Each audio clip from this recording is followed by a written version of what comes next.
Good day everyone. Today is September 19, 1986. Corazon C. Aquino, the President of the Philippines, is conducting her speech of excellency during the joint session of the United States Congress. And now, here is Ms. Russell May Sebuk to give us some background information about Corazon C. Aquino. Ms. Russell, are you there? Yes, Ms. Gutierrez, I am so delighted to be part of this historical event and also honored to join you here in giving information. Maria Corazon Cory Aquino was born on January 25, 1933 in Paniqui, Tarlac, Philippines, on the central Philippine island of Luzon, north of Manila. The family was a mix of Chinese, Filipino, and Spanish ancestry, and her parents were Jose Chico Kuwang Metring Sumulong. The family surname Kuwangu is a Spanish translation of the couple's 8 children. When Corazon Aquino reached the age of 13, she began her education in Manila and concluded it in the United States, first in Philadelphia and then in New York City. She earned a bachelor's degree in both in French and mathematics from the College of Mount St. Vincent in New York in 1953. But she gave up her plans to continue her education in 1955 to wed Benigno Simeon Aquino Jr., a bright young politician at that time. Throughout her husband's late career, Corazon stayed quiet while raising their 5 children at home. After his husband's death, she learns to work on her own while raising her kids. She became involved in politics and helped those who are in need. Aquino declared a temporary constitution in March 1986. And a panel to draft a new constitution was quickly established. The final treaty, which reinstated the bicameral Congress that Marcos has disbanded in 1973, was approved by a resounding majority of the general public in February 1987. Aquino held elections for the new Congress and dismantled Marcos supporters' monopolies over the economy, which grew steadily for years. She did not, however, implement substantial social or economic reforms, and as a result, her popularity rapidly decreased as protests against political and economic actions and a military whose allegiances to Aquino was ambiguous made these issues worse. In general, her economic policies were criticized for being mix of faltering of mass poverty. Aquino was succeeded in the office by former Defense Secretary Fidel Ramos, and we also know that she is the first Lady President of the Philippines. And that is my gathered information. Back to you, Ms. Gutierrez. Thank you for that truthful information, Ms. Russell May Sebuk. Here is the second author of this piece. Teodoro Teddy Lopez Locsin Jr. was born in Manila on November 15, 1948, a Filipino politician, diplomat, a lawyer, and former journalist who served as a congressman for the 1st District of Makati from the year 2001 to 2010. He was the host of the editorial segment Territorial for ANC's Night Newscast, A World Tonight, and the new Filipino ambassador to the United Nations. His father was a prominent newspaperman and a publisher. This is Teodoro Locsin Sr., and her wife was Maria Lourdes Barcelon, who ran for a Congress at the 1st District of Makati for the Liberal Party. Now, Teodoro Teddy Locsin was married to the Philippine Stock Exchange officer Bibian Yuchenko, and they have 2 daughters named Margarita and Bianca Locsin. Teodoro Teddy Locsin studied at Ateneo de Manila University, and received a bachelor degree in law and jurisprudence. He also earned a Master of Law degree from Harvard University. Teodoro L. Locsin Jr. is a Secretary of Foreign Affairs of the Philippines.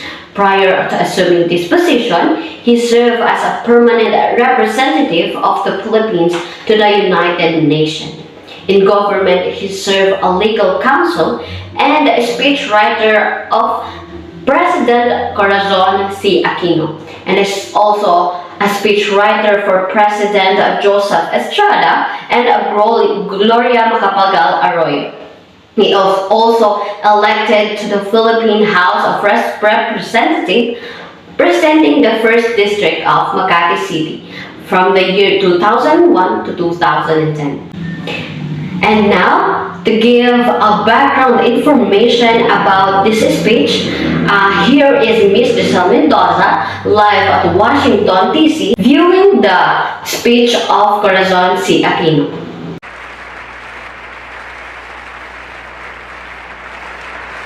Thank you, Ms. Gutierrez. I am here today where the speech of President Aquino is happening. Members of the Congress, it is my great privilege, and I deem it a high honor and personal privilege, to present to you Her Excellency Corazon C. Aquino, President of the Republic of the Philippines.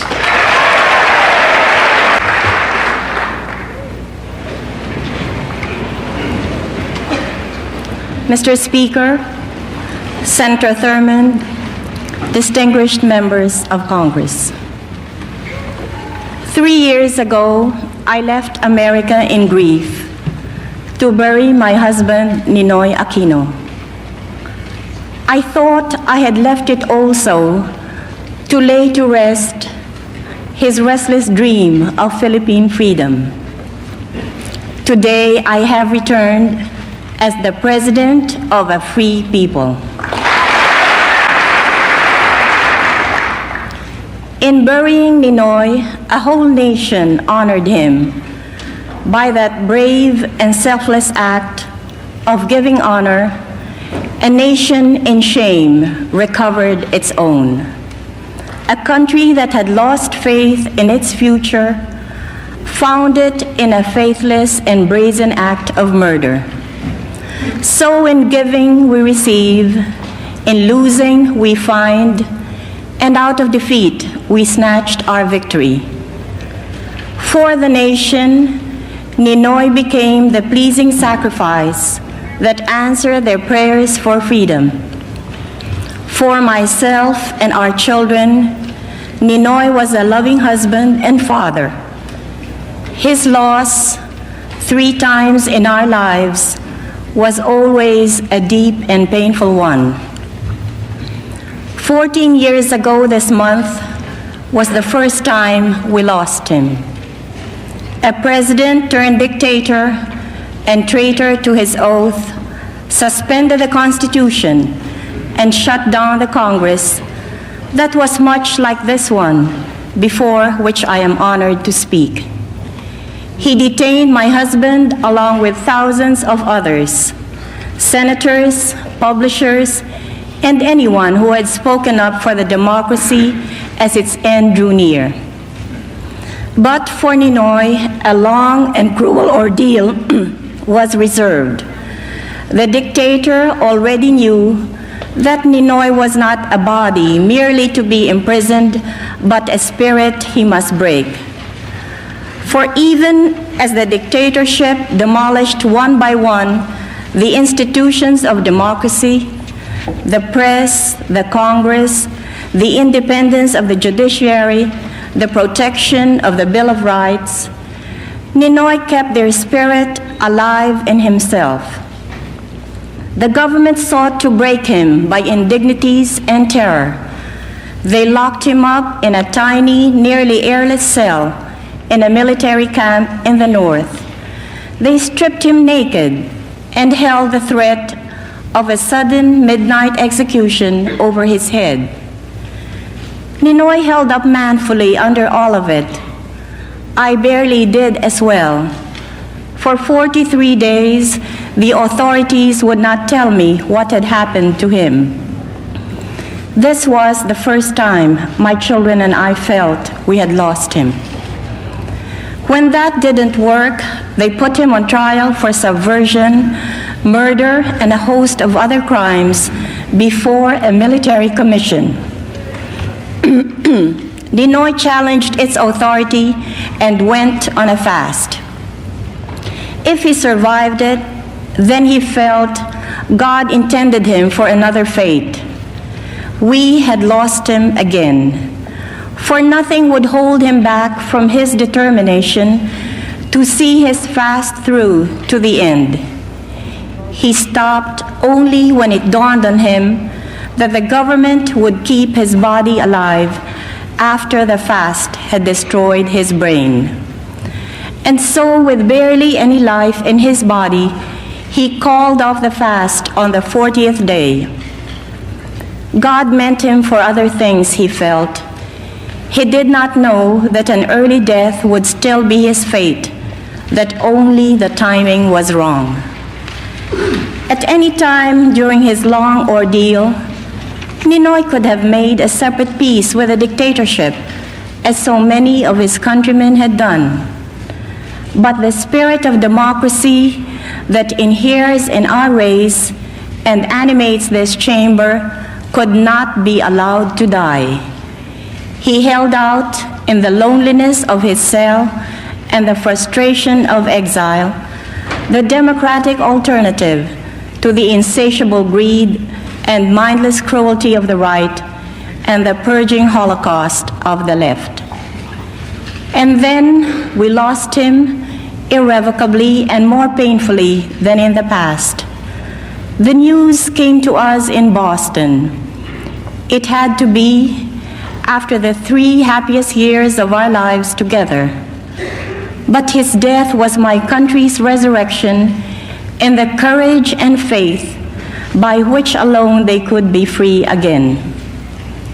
The dictator had called him a nobody, yet 2 million people threw aside their passivity and fear and escorted him to his grave.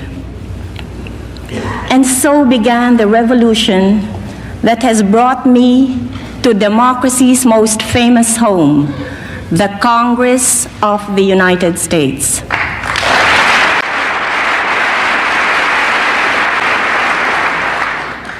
The task had fallen on my shoulders to continue offering the democratic alternative to our people. Archibald MacLeish had said that democracy must be defended by arms when it is attacked by arms, and by truth when it is attacked by lies. He failed to say how it shall be won. I held fast to Ninoy's conviction that it must be by the ways of democracy. I held out for participation in the 1984 election the dictatorship called, even if I knew it would be rigged. I was warned by the lawyers of the opposition that I ran the grave risk of legitimizing the foregone results of elections that were clearly going to be fraudulent. But I was not fighting for lawyers, but for the people in whose intelligence I had implicit faith. By the exercise of democracy, even in a dictatorship, they would be prepared for democracy when it came. And then also, it was the only way I knew by which we could measure our power, even in the terms dictated by the dictatorship. The people vindicated me in an election shamefully marked by government thuggery and fraud. The opposition swept the elections, garnering a clear majority of the votes, even if they ended up, thanks to a corrupt Commission on Elections, with barely a third of the seats in Parliament. Now I knew our power. Last year, in an excess of arrogance, the dictatorship called for its doom in a snap election. The people obliged. With over 1 million signatures, they drafted me to challenge the dictatorship, and I obliged. The rest is the history that dramatically unfolded on your television screens and across the front pages of your newspapers. You saw a nation armed with courage and integrity stand fast by democracy against threats and corruption. You saw women poll watchers break out in tears as armed goons crashed the polling places to steal the ballots. But just the same, they tied themselves to the ballot boxes. You saw a people so committed to the ways of democracy that they were prepared to give their lives for its pale imitation. At the end of the day, before another wave of fraud could distort the results, I announced the people's victory. Many of you here today played a part in changing the policy of your country towards ours. We, the Filipinos, thank each of you for what you did, for balancing America's strategic interests against human concerns, illuminates the American vision of the world. The co-chairman of the United States Observer Team, in his report to the President, said, "I was witness to an extraordinary manifestation of democracy on the part of the Filipino people. The ultimate result was the election of Mrs. Corazon Aquino as President and Mr. Salvador Laurel as Vice President of the Philippines." When a subservient parliament announced my opponent's victory, the people then turned out in the streets and proclaimed me the President of all the people. And true to their word, when a handful of military leaders declared themselves against the dictatorship, the people rallied to their protection. Surely the people take care of their own. It is on that faith and the obligation it entails that I assumed the presidency. As I came to power peacefully, so shall I keep it. That is my contract with my people and my commitment to God. He had willed that the blood drawn with the lash shall not in my country be paid by blood drawn by the sword, but by the tearful joy of reconciliation. We have swept away absolute power by a limited revolution that respected the life and freedom of every Filipino. Now we are restoring full constitutional government. Again, as we restore democracy by the ways of democracy, so are we completing the constitutional structures of our new democracy under a constitution that already gives full respect to the Bill of Rights.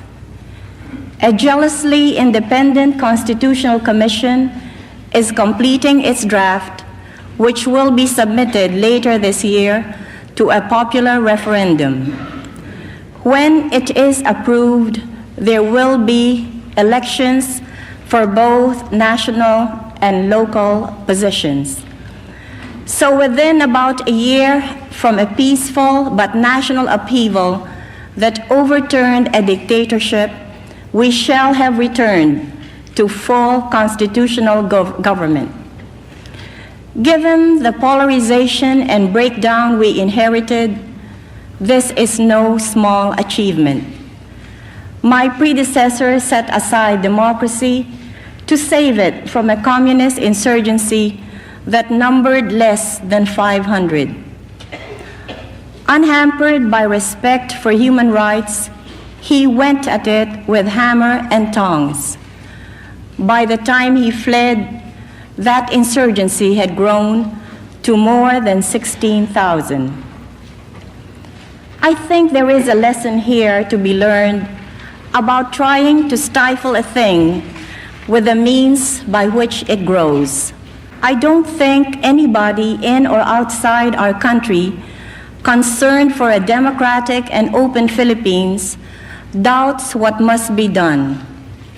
Through political initiatives and local reintegration programs, we must seek to bring the insurgents down from the hills and by economic progress and justice, show them that which the best intentioned among them fight. As president of all my people, I will not betray the cause of peace by which I came to power. Yet equally and again, no friend of Filipino democracy will challenge this. I will not stand by and allow an insurgent leadership to spurn our offer of peace and kill our young soldiers and threaten our new freedom.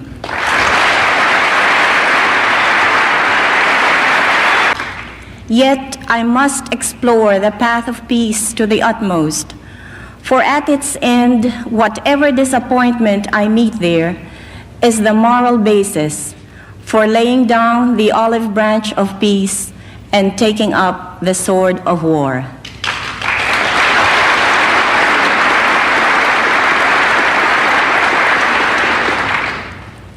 Still, should it come to that, I will not waver from the course laid down by your great liberator. With malice towards none, with charity for all, with firmness in the right as God gives us to see the right, let us finish the work we are in to bind up the nation's wounds, to care for him who shall have borne the battle, and for his widow and for his orphans, to do all which may achieve and cherish a just and lasting peace among ourselves and with all nations.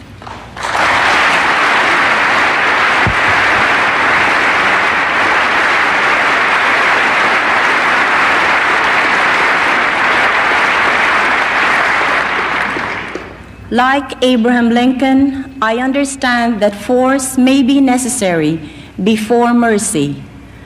Like Lincoln, I don't relish it. Yet I will do whatever it takes to defend the integrity and freedom of my country. Finally, may I turn to that other slavery, our $26 billion foreign debt. I have said that we shall honor it. Yet the means by which we shall be able to do so are kept from us. Many of the conditions imposed on the previous government that stole this debt continue to be imposed on us who never benefited from it. And no assistance or liberality commensurate with the calamity that was visited on us has been extended. Yet ours must have been the cheapest revolution ever.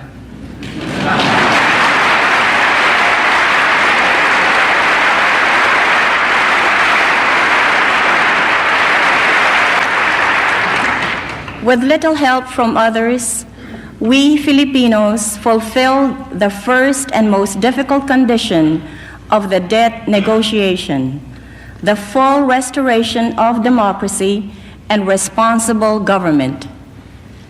Elsewhere and in other times of more stringent world economic conditions, Marshall Plans and their like were felt to be necessary companions of returning democracy. When I met with President Reagan, we began an important dialogue about cooperation and the strengthening of friendship between our two countries. That meeting was both a confirmation and a new beginning. I am sure it will lead to positive results in all areas of common concern. Today, we face the aspiration of a people who had known so much poverty and massive unemployment for the past 14 years, and yet offer their lives for the abstraction of democracy.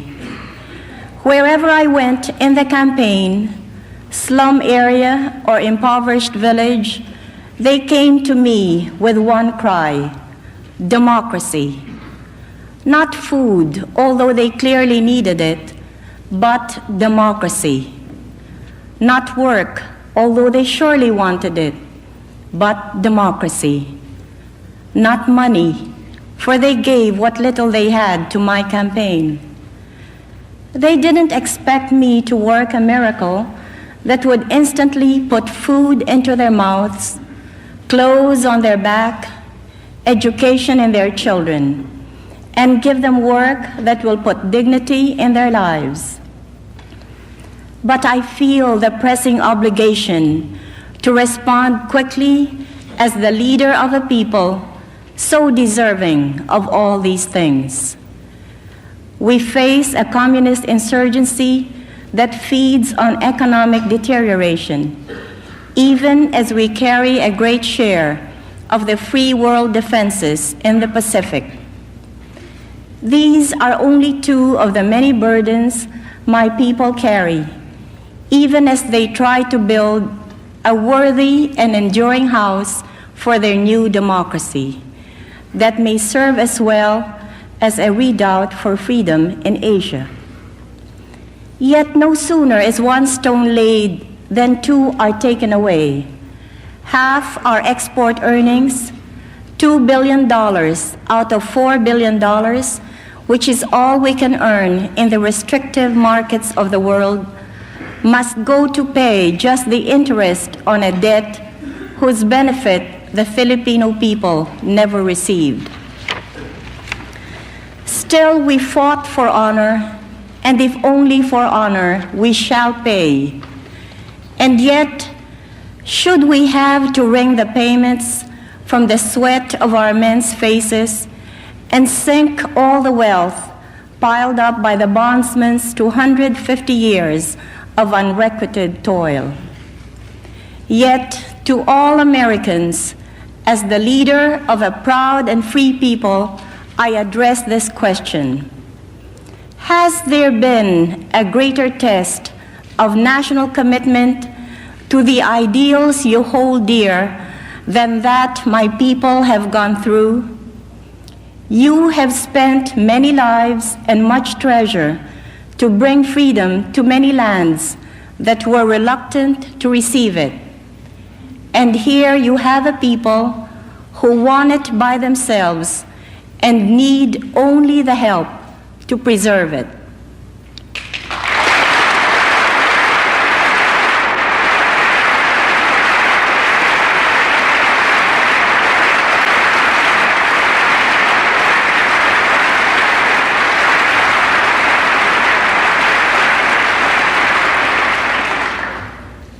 Years ago, I said, "Thank you, America, for the haven from oppression and the home you gave Ninoy, myself, and our children, and for the 3 happiest years of our lives together." Today, I say, join us, America, as we build a new home for democracy, another haven for the oppressed, so it may stand as a shining testament of our two nations' commitment to freedom.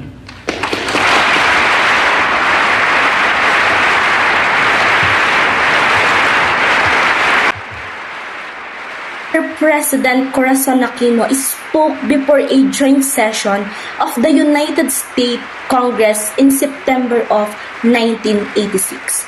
The dust was only beginning to settle. It was her first visit to America since the dictator of Ferdinand Marcos had been disposed in February of the same year, and the Philippines was reckoning with everything his administration had inflicted. That included 36 billion in total foreign debt, and the communist insurgency that grew throughout the Marcos era from 500 armed guerrillas. So, Aquino launched an appeal for help. Addressing the House, she delivered a historic speech that managed to sway in our favor the vote for an emergency 200 million aid appropriations. In the moving speech penned by her speechwriter and our current ambassador to the United Nations, Ted Locsin Jr. Aquino, defended her reconciliatory stand on the communist insurgency, a sensitive issue in the DC given this was 1986, and asked for financial aid towards rebuilding the Philippines. Well, that's an amazing speech by the President, Cory Aquino. And now, Samantha Quarteros is live at Washington, D.C. to give us a sound context analysis about this speech. Ms. Samantha Quarteros. Yes, Mr. Jerez, there's a lot of meaningful information that we can hear in this speech about President Cory Aquino based on my analysis. Corazon Aquino, the 11th and first female President of the Philippines, delivered a historic address to the U.S. Congress on September 18, 1986 in Washington, D.C. 6 months after being elected President, before she proceeded with her speech, she acknowledged the presence of the distinguished member of Congress and Senator Thurmond, the same person who introduced her. In her speech, she narrated how she and her children struggled and hurt in the days when they thought they had lost Ninoy, his husband. She described how his husband and his dreams and sacrifices affect the people of the Philippines. However, the greatest fear happened when they lost the head of the family. She embellished how painful it is. But in the midst of their grief, the country, the Philippines, and its people's desire for freedom ignited. As Ninoy's partner, she took the courage to set out of her comfort zone to fulfill her husband's advocacy. Thank you for that wonderful information, Ms. Quarteros. And for that, I believe that viewers will have many learnings or opportunity about today's live coverage. And to expand the knowledge and the lesson, I just want to ask, what is the contribution and the relevance of the speech in understanding the grand narrative of Philippine history for you, Ms. Sabok? I guess for me, Miss Roa, Cory Aquino gave a clear and effective speech in which we listened and we saw it in TV. Even though some parts of her speech she criticized the previous government, it had a significant impact on our ability to comprehend its significance and contribution to the current predicament. Given the hardships her family, particularly her husband, endures, she also talked about how her husband and the Filipino people want democracy and freedom. Cory Aquino's speech helped us to understand how we came to represent democracy and how we Filipinos became the symbol of it. How Filipinos battled for freedom and privileges that they should have had. They fought for it and won for it, which is how we got where we are now. And hoping that the future generation will be able to reflect on it. And, back to you, Ms. Gutierrez. Wow, that's nice to hear, Ms. Sebo. I hope that a future generation will be able to reflect on it in the future. I think if I'm going to have a chance to be in the future, I would say that the relevance of this speech in the past time is a lot of information that give us today.